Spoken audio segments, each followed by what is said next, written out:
Cowabunga Dudes and Dudettes, and welcome to Turtle Mania! This week on Teenage Mutant Ninja Thursdays. I'm the transgender tigress, Sonia Powers. Pronouns are she, her. And if you haven't guessed, today we are talking WWE X TMNT. So give me a show, yeah. And if you're not down with that, then I got two words for you. Turtle power. So I'm a huge wrestling fan. I have been ever since high school when I first got into it. Oddly enough, after everyone else had pretty much gotten out of it. But I pretty much was thrown into it right at the start of the Ruthless Aggression era. And I just fell in love with this wonderful mashup in and of itself of sports and theatrics.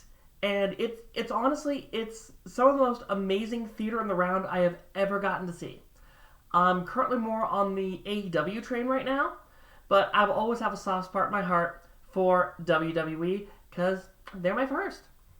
So, without further ado, let's see what happens when the mutagen gets into the Federation, or I guess the entertainment now since it's no longer the WWF, whatever. And let's look at some mutant superstars. First up, we've got an interesting one for those of you who maybe had gotten out after the Monday Night Wars. It's Sting! Yes, Sting as Raphael, or Raphael as Sting, is our first one, which might be odd to you because he's a WCW guy. And he was a holdout for a long time. And after the run he had in 2014 and 2015, he probably still wishes that he kept holding out. But he's really reinvented himself in AEW.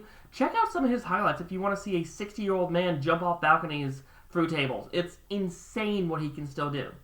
But we've got Raph in the classic Wolfpack style with the scorpion shirt, or singlet really. He's got the boots, he's got the face paint, he's got the thinning hair, and he's got Sting's trademark baseball bat. Now these are the same basic figures as the Ghostbusters we looked at a few weeks ago. So they've got all the same articulation, they've got, elbow bend, wrist twist, good motion here. It's all the same stuff. And the trench coat he's got on, the signature trench coat, is a very thick plastic, but it's still kind of rubbery, kind of bendable, so you can, move his legs out a little bit with it, but not a whole lot. Not that the legs move all that much to begin with. And each ninja superstar came with different accessories, different weapons, because you can't have a wrestling match without weapons. I mean, you can, and that's a, standard rules match, but, weapons make it a little bit more fun, don't they? They do. So, aside from the baseball bat, Raphael comes with a kendo stick, which if you don't know what a kendo stick is, it is a stick made up of lots of smaller sticks bundled together, usually bamboo, typically used in kendo, hence kendo stick. And I've actually had to take this off of my Hikaru Shida figure because I was using this as an accessory for her because for whatever reason they didn't give her one even though it's her signature weapon. And he also comes with a garbage can lid. Not a garbage can full, just a lid, which is funny as we'll get to in a minute. Next up, oh yeah, we got the Macho Mutant, Mikey Savage, dig it! Macho Man Randy Savage, one of the greatest of all time, as Michelangelo, or Michelangelo as Macho Man Randy Savage. He's got removable shades, but I prefer to keep the shades on because they make it extra cool, yeah. He's got the Macho Man Classic shirt. He's got the Macho Man Classic tights, though oddly enough, and I just realized this, there are stars on the backside. They're not colored in. Really interesting omission. But there's Macho Man Mikey Savage. Super cool. He's got the wavy hair back there. No goatee. No goatee mustache combo like the Macho Man had. Which is interesting because as we saw on the Ninja Ghostbusters, they're not shy about putting facial hair on the figures. Now he comes with this steel chair with some lovely NWO style graffiti on it. This one says, "Never Cross a Ninja." And it will fit ever so slightly into his hands. In theory. It is on the floor now. He also comes with a small ladder. If you've never seen a ladder match live, it is so cool. I got really lucky and got really awesome seats for Money in the Bank 2015 over in Columbus. And Seth Rollins and currently Jon Moxley, formerly Dean Ambrose, put on an amazing ladder match. Another one you should really check out. And he actually comes with the rest of the garbage can. This one with the graffiti that says Shellhead. And yeah, these actually do snap together into a fully functioning garbage can if you need that. Next, from Death Valley, we've got Donatello, who's going to put you down like a dog. Shout out to my Going in Raw friendos. You guys are awesome. And he is the Undertaker. And see, yeah, that's what I was saying. Donatello actually does have, like, the mustache goatee combo.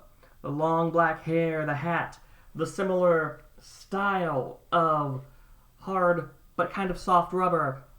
He's got the World Heavyweight title. The classic one before they made everything a homogeneous mess in WWE titles. Ooh, can you feel the salt? These are actually really big. They work really well for the Turtles figures, but trying to use them for a WWE figure, it just does not look right. And it looks like the sticker's actually starting to come off of this one. Actually, it does have the Undertaker's name on the title. I just noticed that too, instead of Donatello. And he's got his trusty scythe, so he can take the souls and dig the holes. I am such a dork. And speaking of digging holes, how can you dig holes without a trusty shovel? What does this one say? It says Ninja Power on it. And yeah, obviously that one can go in his hand, but as I've gotten older, I've liked to more minimalistically use my accessories than just have something in their hands at all times, no matter what it is. And to round out this awesome foursome, this fatal four-way, we've got Leonardo as John Cena. Do you get it? You can't see him. No, we really do have Leonardo as John Cena. He is here. How can you not see him? He wears neon colors all the time. So he's got his... Which John Cena shirt is this? It's the John Cena Never Give Up shirt, because if you don't know, there was definitely a run for a couple of years where John Cena would have a different shirt every month, it felt like.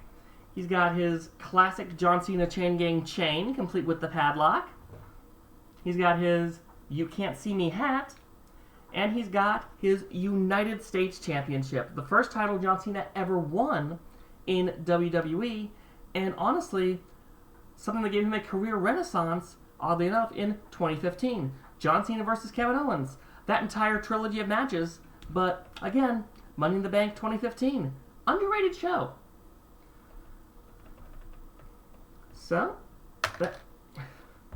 we can't see the chain either because I dropped it. So that's the four, but much like the Monster line, they made a second wave of WWE Superstar figures.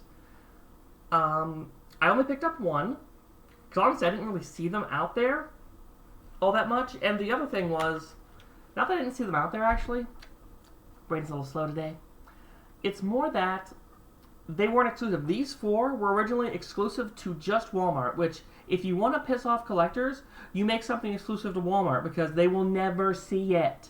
In fact, I remember when I found these, we had just got done hanging out playing board games, and our friend Dan was like, you know what? You guys have been talking about Pokemon Sun and Moon. I want to play it. Let's go buy it. Like, right now. It's midnight. Like, the only place open back then, pre-COVID, was Walmart. So we all packed in the car, went over to Walmart, and as he's checking out, I'm like, you know what, let's just go and look and see. And they had just put out this set. So I skipped over back to my friends, arms full of turtles, super excited. But yeah, the second wave was not exclusive to anywhere, and you could find them pretty much anywhere. But by the time I decided to die, I'd probably pull the trigger, they were gone, so oopsie poopsie. But I did get one more. Another Leonardo. If you're noticing a pattern, it's not intentional. That's just how it falls. And if you feel a chill in your bones, if you feel the hairs on your back of the head stand up, then I can only mean one thing. It's the Diamond King, Finn Balor. Or the Demon King, Finn Balor, if you don't understand my horrendous Irish accent. He's got his NXT title. Back when NXT was amazing. I hear it's still good now, but it cannot compare to what it was 5-something years ago. He's got the demon face paint, and Finn Balor is super awesome. If you do not know who Finn Balor is, since he's not as much of a household name as these four, he's super awesome. He does amazing face and body paint. Actually, look up Prince Devitt. That was his indie name. Look up Prince Devitt special entrances. He's come out as Venom and Carnage and Anti-Venom, a lot of symbiotes, but it's over in Japan where their copyright laws are a little more loose.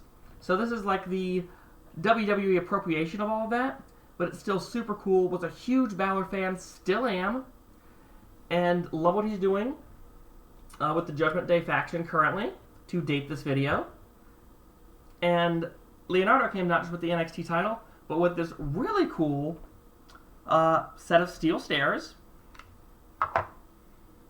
and a guardrail. Stuff that normally does not come, or at least I haven't seen come a lot with regular WWE figures or even AEW figures. So this has been the Ninja Superstars, and I hope you guys have enjoyed this. Listen to me ramble about wrestling. If you'd like to hear more of me ramble about wrestling, you let me know in those comments below, because I have a lot to say.